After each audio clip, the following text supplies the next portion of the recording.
So think about that one coworker of yours, the one who just silently endures a remarkably toxic boss year after year without ever actually quitting. Right. Yeah, we all know someone like that. Like, what if they aren't just struggling with low self-esteem? What if they're literally harboring the soul of a draft horse? I mean, it sounds completely absurd at first glance. We're just so conditioned to view personality through this clinical lens of psychology, right? Hmm. Or genetics, or maybe childhood trauma. Yeah, exactly. So if someone is deeply passive, we just automatically assume it is learned behavior. But the text we are jumping into for today's deep dive completely throws that psychological blueprint out the window, like totally tosses it. It really does. We are looking at a fascinating, pretty unconventional framework by an author named Xiu Feng titled How to Know Our Previous Lives. And it basically argues that your personality quirks, your dietary preferences, even your career aspirations are actually a sort of cosmic hangover. A cosmic hangover, I like that. Right. It's like you are walking around expressing the biological and spiritual instincts of a past existence. Yeah, and X.C. Feng's central premise hinges on a concept that is, well, it's difficult for the modern rational mind to swallow, but it's Yeah. really fascinating to explore. The assertion is that the universe is fundamentally holographic, Okay. and human life, which the author actually capitalizes as a distinct eternal entity, is also holographic. Okay, let's unpack this because holographic universe is one of those terms that gets thrown around a lot in, sci-fi movies and dorm room philosophical debates. What does it actually mean in the context of this text? Like, Yeah. how does my past life as, I don't know, a cow or a celestial being physically manifest in my human brain today? Well, think about how a physical hologram works. If you take a holographic photograph of an apple, right, and you cut it in half, you don't get two halves of an apple. Oh, you don't? No, you get two smaller, complete images of the whole apple. The entire blueprint is contained in every single fragment. And Phoenix applies this exact logic to the soul or life. So my current human body is just like a fragment. Yes, exactly. Your human form is a temporary fragment, but encoded within it is the entire unbroken database of your cosmic history. Wow. Every realm you have ever inhabited, every species you have ever been. And while this vast information base is mostly hidden from your conscious mind, it is constantly leaking out. It reveals itself in momentary flashes or irrational fears and just deeply ingrained habits. But where is all this past life data supposedly coming from? I mean, the text mentions that human life is situated within a 36-dimensional space. Yeah, that's a big concept. It is. I have a hard time visualizing 3 dimensions sometimes. So what are we actually talking about here? Are these literal physical dimensions stacked on top of each other? No, not physical in the way we think of height, width, and depth. Hmm. In esoteric frameworks like this, dimensions usually refer to frequencies or states of consciousness. Oh, okay. So imagine reality as a massive radio receiver. The 36 dimensions are different frequencies playing simultaneously in the same room. A rock is vibrating at a very dense, low frequency. A purely energetic being operates at a much higher frequency. And according to the author, human beings are uniquely positioned to sort of catch broadcasts from across that entire spectrum. Exactly. Xiafang states that while there is fundamentally only one human nature, the differences between people are quantum. They are poles apart. Right. Like, why is one person terrified of conflict while another just feeds on it? It is because they originated from entirely different frequencies or dimensions before they arrived in their current human form. Which brings us to the grand stage where all these different frequencies are currently crashing into each other. The text describes mankind as a rabble and calls the mortal world a tenement yard for all kinds of lives. I have to say, I just love this imagery. It is a brilliantly blunt metaphor, isn't it? It really is. It's like you are living in this chaotic, cosmic apartment building. Everyone is wearing the same standard issue human suits, so they all look like you. Yeah. But you have absolutely no idea who your neighbor actually is. The person in 4B might have been a being of pure light, and the guy across the hall could have been an apex predator in a jungle. And now you're all just sharing the same laundry room and, complaining about the Wi-Fi. That's spot on. And the tenement yard residents are categorized into three broad origin points. You have those from the heaven world, those from the animal world, and those who are just reincarnating from the mortal world itself. But if we are all crammed in here together, how do you trace someone back to their original floor? Like, if I want to know if my neighbor is from the cosmic penthouse or the basement, what am I actually looking for? Well, Because surely the people from the highest realms, the heaven world, are just the really nice philanthropic people, right? what's fascinating here is that the diagnostic criteria Xue lays out is much more mechanical than simply being a good person. It differentiates the highest realms by how an individual's brain actually processes reality. Oh, interesting. Let's get into the specifics then. Yeah. How do you spot a former god? So if someone originated from the side of the greatest creator, which is essentially the God realm, their telltale sign is what Xu calls holographic order thinking. Okay, I definitely need a translation for that. Yeah, it's a bit dense. It basically means they naturally perceive the interconnectedness of all systems. If they look at a forest, they aren't just seeing individual trees. Right. Their mind immediately grasps the soil acidity, the water cycle, the symbiotic fungal networks, and the overarching ecosystem as one perfectly orchestrated machine. They process reality as a macro system. Wow, so they basically see the matrix. They see the code behind the curtain. But then there's another high realm, the Elysium world, which is where Buddhas come from. And their identifier is totally different. Very different, yeah. The text calls it formless thinking. That sounds like the complete opposite of order and structure. It is a radical departure. Formless thinking is pure detachment. Where the God origin mind catalogs the ecosystem, the Buddha origin mind experiences the transient emptiness of the tree itself. Oh, wow. They don't need to put reality into a conceptual box or understand its mechanics. They just exist within it, unattached to the outcome. Okay, I see. And then there are a few others in the heaven world, right? Like the super celestial beings. Yes, super celestial beings are those who inherently know they can change a world magically. And just regular celestial beings are people who love freedom, seek happiness, and follow their heart's desire, but without overstepping the line. Got it. And as you move slightly down from the gods and Buddhas, you hit the sages and saints. The text says these people have Taiji thinking. Now, I know Taiji is related to yin and yang, but how does that translate to a personality trait in the Tenement Yard? Well, Taiji thinking is the ability to hold two contradictory truths simultaneously and find the synthesis.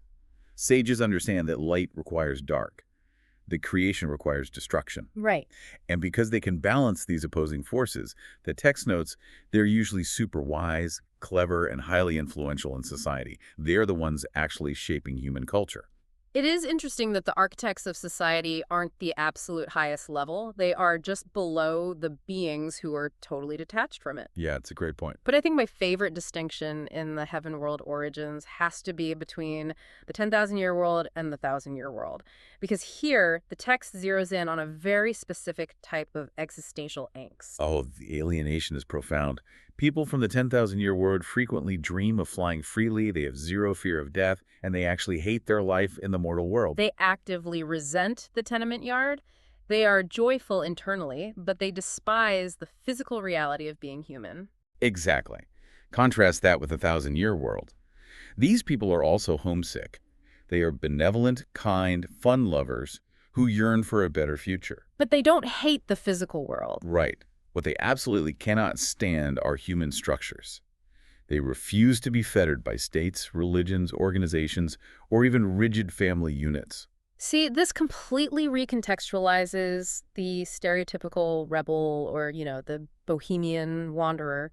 We usually look at someone who refuses to settle down, who rejects corporate life or government authority, and we pathologize it. We do, yeah. We say they have a problem with authority or commitment issues, but this framework suggests they are just homesick for a dimension without paperwork. They are used to a frequency where bureaucracy literally doesn't exist, and their soul is rejecting the artificial constraints of human society. It is a very generous way to view rebellion, honestly. It really is. But let's be real. Most people we interact with are not processing reality with formless detachment, and they aren't ethereal wanderers.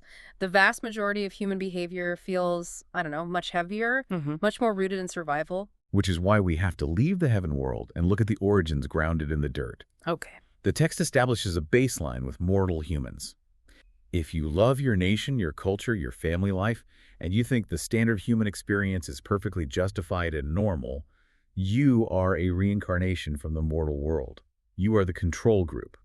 It's hilarious to me that just being a well-adjusted person who enjoys a weekend barbecue means you are basically the baseline NPC of the tenement yard. Pretty much. But this is where the philosophy takes a very sharp, almost deterministic turn into the animal world. because Xu Feng literally maps passive and aggressive human psychology directly onto the biological food chain. Yeah, the premise is that dietary and social preferences are deterministic echoes of past species. The text argues that if a person derives immense pleasure from eating meat, and Huh. crucially has never felt the suffering of the life that was slaughtered for it, their origin is a predatory carnivore from the animal world. Wait, hold on. This is where I really have to push back on the author. Are we really saying that if someone enjoys a steak, it isn't just because of culture or biology or, the Maillard reaction, but because their soul used to hunt gazelles on a savanna? Doesn't that totally strip away human complexity? Well, the text isn't arguing that biology doesn't exist, but rather that biology is the vehicle for the holographic data. The key discriminator Exuething points to is the lack of empathy. Oh, I see. It is the psychic hangover of being an apex predator. A tiger cannot afford to feel empathy for deer or it starves. When that life enters a human form, the lack of empathy for prey remains imprinted on the soul's hard drive. So it's less about the literal act of eating a burger and more about the psychological disconnect from the prey suffering. Precisely. And this mirrors perfectly with the origin of the docile herbivore. These are individuals who naturally gravitate toward vegetarianism, but again, it manifests psychologically. Right. They are timid, they are deeply afraid of being hurt, they depend heavily on groups for safety, and they lean into family and religion for structure. Because herbivores are prey. They survive by sticking to the herd. An isolated gazelle is a dead gazelle. Here's where it gets really interesting, though. When you apply this logic not just to diet, but to deep-seated social behaviors. Remember that coworker we talked about at the very beginning? The one suffering under a terrible boss? Yes, the farm animal or livestock world origin. Right. The text describes these people as having a nature that bears hardship without complaining. They endure bullying, they harbor grudges silently but never act on them, and they feel completely powerless to resist their destiny. It's sad, but when you view human interaction through this lens, you aren't just seeing two clashing human personalities in a boardroom. You are watching a continuation of the food chain playing out in business suits. Wow. The passive employee isn't just conflict avoidant. They are expressing the holographic data of a beast of burden, a draft horse, or a dairy cow that was bred to endure and produce without resistance. It completely reframes human agency, which actually leads into the most controversial part of this text, in my opinion. Xue Feng doesn't just stop at personality traits. The author extends this biological determinism directly into our career aspirations, the protectors and the prowlers. Right, the occupational drives are mapped very explicitly. The text states that if you inherently want to be a policeman, if you are highly sensitive to theft, and your instinct is to arrest criminals, your origin is feline. You are a cat. And the criminals. If a person naturally prefers to take, embezzle, and steal, their origin was a mouse or a rodent. Okay, I have a massive problem with this. If we connect this to the bigger picture, it implies that human justice systems, the entire moral framework of law and order, is just a biological game of cat and mouse. Oh no, it sounds reductive. It suggests that a police officer's drive isn't born from high-minded civic duty, but just a feline instinct to stalk prey. Doesn't this completely obliterate the concept of free will? If I steal, it's just because my soul is a mouse? That is definitely the danger of interpreting this purely deterministically. However, Ixue-Feng's broader philosophy suggests that while your origin provides the initial instinct, the urge to stalk or the urge to hoard, your current human form provides the conscious awareness to evolve past it. Okay, so there is room for growth. Yes, the tenement yard is a mixing pot meant for evolution. The feline instinct to hunt can be channeled into protecting a community, just as the canine instinct to fiercely defend territory translates into the soldier. The military gets mapped to dogs and wolves. That one tracks perfectly. It is all about pack loyalty and territorial defense. But I want to circle back to something subtle in the text about how these archetypes manifest, because you can have two people doing the exact same thing for entirely different cosmic reasons. You are referring to the bird origin. Yes. Earlier, we talked about the 10,000-year world origin, the high-frequency souls who dream of flying and absolutely hate the physical constraints of the mortal world. But there is another origin that dreams of flying, and that's the bird. And the distinction is entirely about attachment. A bird origin dreams of the sky, but they still feel deeply attached to the mortal world. They love the trees, they love the earth, they just want to soar above it occasionally. The act of flying means something totally different based on where the soul is minted. For the celestial being, flying is an escape from a prison. For the bird, Flying is just a joyful exploration of their home. It's great nuance. It proves you can't just look at a behavior in isolation, You have to look at the motivation behind it. Which becomes incredibly important when we look at the darker corners of the tenement yard. Because not everyone is just a harmless herbivore, a loyal dog, or a homesick bohemian. There are origins that manifest as truly manipulative, malicious behaviors. Yeah, the dark triad of the soul. Let's break down how XUS categorizes these, because the terminology sounds like a fantasy novel, but the psychological profiles are jarringly modern, starting with the devil world origin. People with devil origins are described as aggressive, quick-thinking, and skilled in what the text calls sorcery. Yeah, but in a modern context, we would interpret this as intense psychological manipulation. But the key identifier, the absolute core of the devil origin, is that they derive actual pleasure from the pain and suffering of other lives. See, that is the clinical definition of sadism. It isn't just predatory survival where a tiger eats a deer to live. Really? It is extracting joy from the cruelty itself. Right. But the next one is even more insidious, I think, because it wears a very attractive mask. The goblin. The goblin origin is fascinating. The text describes them as having an extraordinary bearing and a charming style. They are incredibly endearing to be around, but fundamentally, at their core, they are extremely selfish. I am warning you right now, everyone listening has a goblin in their life. Think about it. Charming, endearing, impeccable style, but absolutely zero reciprocity. Definitely. This is the exact profile of the modern toxic narcissist or, the highly charismatic influencer. They draw you into their orbit, they make you feel special, but the moment you need support, they just vanish. They only extract. They are a goblin disguised as a best friend. It is a perfect translation of the archetype. They survive in the tenement yard entirely by utilizing their charm to mask their selfishness. And finally, we have the evil spirit. How does an evil spirit differ from a goblin or a devil? They are opportunists. The text says they are clever in trivial matters. They master magic tricks, which we might view today as sleight of hand in business or deception in relationships. And they constantly watch for chances to seize others' love and property. Okay, so the devil wants you to hurt, the goblin just wants you to adore them while they take your resources, but the evil spirit is the one waiting in the shadows for a moment of weakness to steal your partner or hijack your business. Exactly. They don't build anything, they just scavenge. Now, to complete the map of the tenement yard, we also have to acknowledge who is not here. Yeah. XEFN includes a specific caveat. Life from the inflamed layer, the frozen layer, and the netherworld do not enter the human world. Okay. Furthermore, insects and many plants belong to entirely different life cycles. Which is comforting, honestly. You don't have to worry that your micromanager boss used to be a mosquito, even if their management style feels like blood-sucking. Yeah, that's a relief. But this brings us to the ultimate question. We have spent this entire time mapping out this wild 36-dimensional apartment complex. We've got formless Buddhas, emotionally stunted draft horses, feline cops, and charming goblins. So what does this all mean? How are we supposed to use this diagnostic manual in our actual lives? The author distills it down to a pretty universal rule. Like attracts like. If you are struggling to identify your own holographic origins, look outward. Look at the people you associate with most closely. You will find shadows of your own past reflected in your inner circle. Show me your friends and I will show you your cosmic blueprint. But this raises an important question, and it is one XTO Fang addresses directly to the reader. Some people might read this text and feel immensely proud. Maybe they identify with the sages shaping society. But others might realize their conflict avoidance maps perfectly onto a farm animal, or their selfishness mirrors a goblin, and they might feel defensive or ashamed. The text is very clear on this. Do not be angry. What you are seeing is your past, not your present. Right, you might have the holographic echo of a mouse, but you are not a mouse today. You are wearing a human suit. You have agency. The human form is a privilege in this framework. Knowing this coordinate system simply gives you awareness. It helps you understand your raw material so you can find the direction of your ongoing evolution. And, crucially, XUA Feng adds a disclaimer at the end. If you think this entire theory is nonsense, just treat it as a fun game. Which is such a refreshing, grounded caveat for a text dealing with interdimensional soul mechanics, If you hate this, just treat it like a cosmic personality quiz. Right.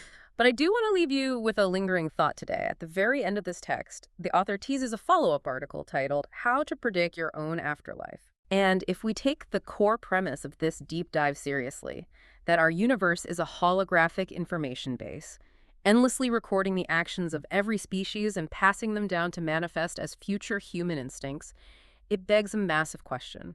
What are we recording right now? That's a great point. We are living in an era of entirely novel, uniquely modern human behaviors. Are we minting completely new archetypes for the cosmic database? Like, 1,000 years from now, in some future iteration of the tenement yard, will a psychological text describe someone who inherently wants to argue with strangers, provoke anger, and seek viral validation as expressing the holographic soul origin of a 21st century internet troll? I mean, it is the logical conclusion of the framework. If the database is perpetually recording, the archetypes must be constantly expanding to include our modern psychic landscape. Something to mull over the next time you feel the undeniable urge to leave a passive-aggressive comment online. Thank you for joining us on this deep dive. Take a close look at your roommates in the cosmic tenement yard today, and we will see you next time.